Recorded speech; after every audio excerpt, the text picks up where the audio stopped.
ایک بار کا ذکر ہے، تھر کے ریگستان میں ایک چھوٹے سے گاؤں میں ایک بوڑھا شخص بشیر اپنے اونٹ لالو کے ساتھ رہتا تھا۔ لالو اس کے لیے صرف ایک جانور نہیں بلکہ اس کا دوست، ساتھی اور زندگی کا سہارا تھا۔ بشیر نے اسے بچپن سے پالا تھا، برسوں کا ساتھ تھا، گرمیوں کی تپتی دھوپ ہو یا سردیوں کی ٹھنڈی راتیں، دونوں ہمیشہ ساتھ رہتے تھے۔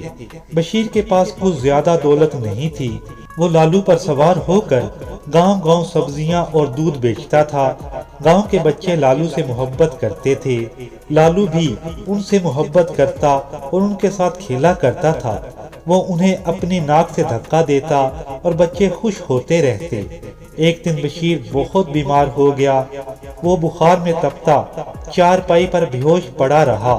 لالو اس کے آس پاس چکر لگاتا رہا، کبھی وہ بشیر کو سونگھتا، کبھی زور سے آواز نکالتا جیسے کہہ رہا ہو اٹھو ہمیں کام پر جانا ہے، مگر بشیر نہ اٹھا۔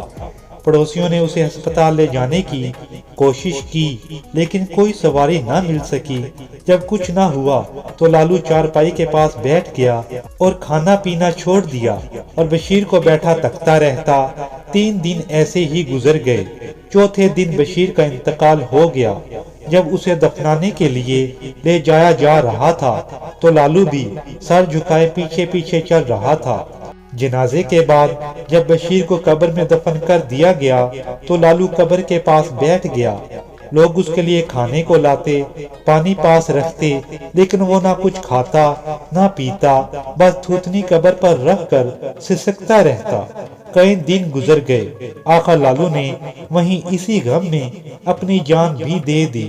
گاؤں کے بزرگ کہتے ہیں کہ وفاداری کا جو سبق لالو نے دیا وہ شاید انسان بھی نہ دے سکے۔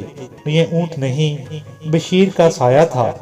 آج بھی اس گاؤں میں بشیر اور لالو کی خاموش محبت، وفاداری، ریت میں جذب آنسو اور قبر کے کنارے لالو کی وفا کی کہانی سنائی جاتی ہے۔ کاش آج کے انسان میں بھی جانور جتنی وفا ہوتی، اپنے رب سے اور اپنے پیاروں سے۔